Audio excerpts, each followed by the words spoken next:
Hey guys, and welcome to another brand new video. In this video, we actually have some pretty bad news, and this is actually something kind of new that we're all on the lookout for. So I'm sure you guys have probably heard a lot of big issues when it comes to, say, like the GPUs, cars, PlayStation, Xbox, or whatever it is in regards to the semiconductor shortage. Now, I'm sure you guys have heard that hundreds, if not thousands of times, especially in regards to all these consoles. But the one kind of big thing is there's actually a part 2 of this, which, as you guys know, with kind of current ongoing world issues, this could even lead to even a bigger and even more stressful global chip shortage. And what that means is that this is also another big supplier that is being kind of somewhat destroyed as of recently. So a lot of stuff to go talk about. Overall, kind of bad news and something I personally want to keep my eyes on, because especially when it comes to semiconductors, the world, used cars, all that stuff, everything is being affected. Everything. So PlayStation consoles and Xbox consoles and GPUs as well are also included on that one. So a lot of stuff to go talk about, a lot of kind of bad news, a lot of kind of mediocre news, and we all have to kind of collectively hope for the best. And as well, as you guys probably know, a little bit of a weird setup for now for the next few days, so don't mind me on that one. We also have the brand new PlayStation 5 giveaway going on down below. Make sure you guys enter on in with the Twitter link down below. We have the Amazon links down below, the Twitch link down below, the tweets down below, the Weeble and Coinbase down below, and of course, make sure you guys are subscribed with the notifications on. And if you guys want to give your thoughts and comments down below, feel free to, because this is always just, it's one thing after another, and I think we could all collectively be a little bit more on the sadder side. So, what else is new? So, the kind of big thing I want to dive into over here is the semiconductors. Now, as you guys know, there's many various parts of it. There's like display drivers, so you also have the conductor itself, you have the production facilities, you have the actual resources to move to the production facilities, and one of the biggest things for this is something called neon. So basically, neon is like a gas out there, which is actually one of the most critical parts we need for semiconductor chips. So let's go talk about this, because this is actually something kind of newer on my channel, and also somewhat intriguing to cover too as well. So with this, in regards to, I'm sure you guys know, like I said, the global economic issues going on, basically with all the issues going on, this could actually go and spur another brand new global chip shortage. Now, just that headline alone just makes me want to go and cry, because we're already in one. So it's like, it's not even going to be another one. It's just the same one, but worse. So for this, Ukraine itself is home to half of the world's neon gas, which is literally critical for then manufacturing semiconductor chips. This is awful. So basically, I mean, first and foremost, just in regards to the consoles, but the whole situation itself, also awful. So for this, on Thursday morning, basically, we're having a lot of big issues with Ukraine, hurling the start of the whole, everything, just everything over there. So basically, one of the big first targets was Odessa, and basically it was a seaside city huddled around the Black Sea, and also one of the country's busiest ports. But it also has a little known company called Cryum, so if I said correctly, which actually plays a big role in global production of semiconductors. So Cryum makes neon gas, as we covered from here, a substance used to power the lasers that etch patterns into computer chips. So basically the pretty much big thing you need in regards to all these consoles. So it supplies companies in Europe, Japan, Korea, China, and one of the biggest ones over here, Taiwan. But most of its neon is actually shipped to the United States, the company told The Wire. Now, analysts are warning that the ripple effects caused by the disruptions to Cryum supply can now be felt around the world. Like, what else is new? What else is new, guys? What else is new? So basically, Cryum's production of neon and other gases ground to a literal halt on Thursday as all the kind of, world economic stuff started beginning. As they say, as a business development director, Larissa Bondarnecko, we decided that our employees should stay at home for the next couple of days until the situation is clearer to make sure everyone is safe, which I do think rightfully so. I'd rather have people being safe than, having to risk their lives just to go and work. But even then, still, it's just a bad situation all around. She says, adding that there was thankfully no damage to the facility as of Monday, despite plans to restart production over the weekend. And also all the just the things going around over here from Odessa meant it was still too dangerous. So right now, that pretty much everything is on a standstill. And as you guys know from everything when it comes to shipping and port docks and everything else tied on in, it's not a good sign. It's not healthy. It's not good. It's just built. It's not good. Basically, the supply is going to be halted even more, and everything is so backlogged as is, and everyone is so starved for when it comes to semiconductors.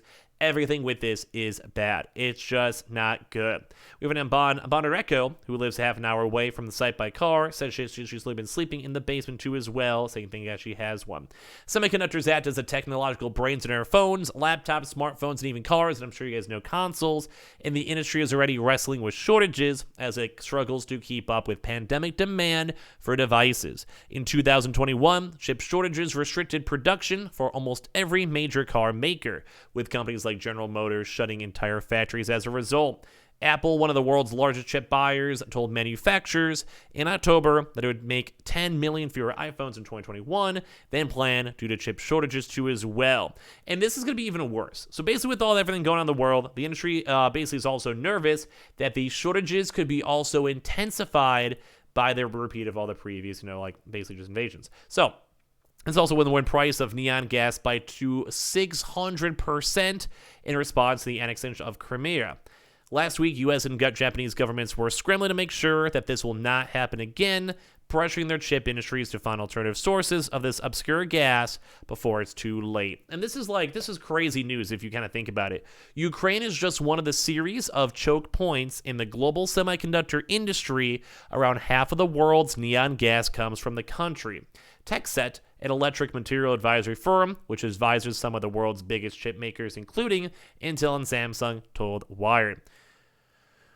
It's like we never get ahead. We just never get ahead. There's always some sort of bad news. There's always some sort of big issue. There's always some sort of halt. And I do want to go and say, this is not just a console issue. I mean, this is more of a big issue for everyone in regards to the world. So I don't want to make this only about consoles. Don't get me wrong, but I'm more of just a console, PlayStation, Restock channel. So I'm kind of playing to the roots itself. But overall, this situation is so bad because it could be affecting everything in regards to the world. And everything already is so landlocked as well. I'm not sure if landlocked is the back word, but basically everything is just so secluded, and it just has to keep on running at 110%. But you just cannot actually physically run 110%. You're kind of soft locked at 100%, if that makes sense. So every company needs to have things made. Every company needs these semiconductors. Every company needs literally all this stuff because so much of the world's regards around these semiconductors in the first place. And there already was a massive, massive shortage, as I'm sure you guys already know, because of how, just look at the consoles, even the console numbers. The Nintendo Switch is lowering their numbers. The PlayStation is lowering their numbers. The Xbox lowered their projected numbers. We're seeing, even on the article itself, iPhones are also being kind of calming down millions of their own production. And ideally, they'd want to make as much as they can, without a doubt. But it's just such a struggle because this is so bad. This is awful. So basically, Ukraine's neon industry was built to take advantage of the gases produced as byproducts of Russia's steel manufacturing. What happens in Russia is that those steel companies that have facilities to capture the gas will bottle it and then sell it as crude, basically for them. Then someone has to purify it, and that's where the Crine company comes on in. And then also on top of that, too, the world chip makers are even more dependent on Ukraine because the country even supplied around 70% of all the world's the world of neon gas. Although this was before. But this is also kind of a good maybe indication of what might happen in the future. There were delays in shipments because of border crossing issues, said Sean Roy, and the raw materials needed to make neon were also in short supply. Russia was focusing a lot on their efforts on the war and not making steel, which would make sense to you kind of have to in terms of that sense, you have to prioritize instead of the global economy. So this is awful. So basically this was burned by that experience. The chip industry scrambled to diversify its supply. And basically, thankfully, they have had a chance to go mitigate into other different companies, but it's still a very big supplier. Whew. So basically, they think they have a company called Cymere, which is owned by Dutch chip giant ASML, and makes the lasers used to draw patterns on advanced semiconductor chips, try to reduce its consumption of neon. So chip makers are concerned about recent escalation of neon prices and supply continuity too as well. It's all been just more so back in the previous awards too as well on top of this. So this is kind of sad. This is actually very, very sad, too, as well, just seeing everything. So we're kind of seeing this. Basically, chip makers are even saying that they're playing down on how much they will be affected by the crisis in Ukraine.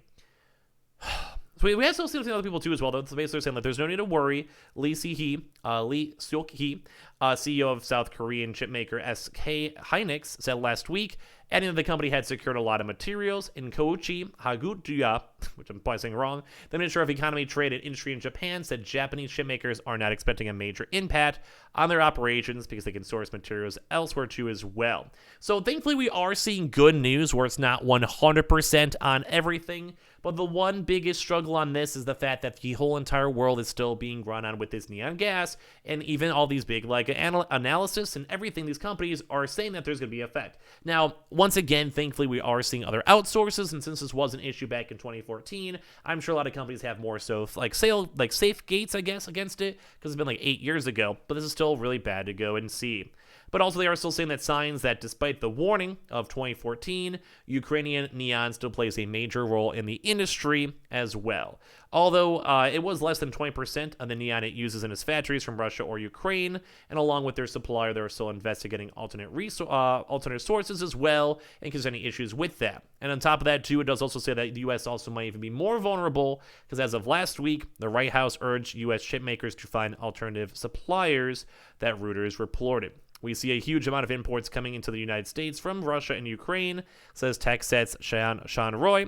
It's my educated assessment that's what's coming into the U.S. from Russia and Ukraine could be as much as 80 to 90% of all neon imports.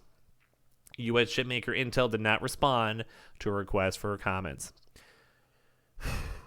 Like I said, this has been a struggle. Like it's always something. There's always a roadblock when it comes to consoles, when it comes to GPUs, when it comes to cars. And this makes me sad. So I kind of want to hear your thoughts and comments down below. It's kind of weird to see this because we are still in such a big major semiconductor lull, and as well, even having more and more setbacks are not the best. Now, I will go and say, especially for the United States, not good news when it comes to the rest of the world. Maybe not as bad of news, but still it will be affecting and slowing down pretty much everything.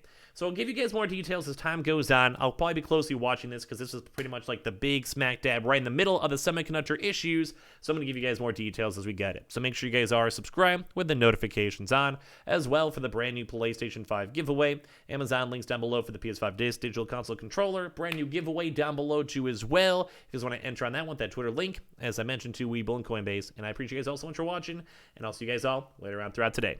Love you guys.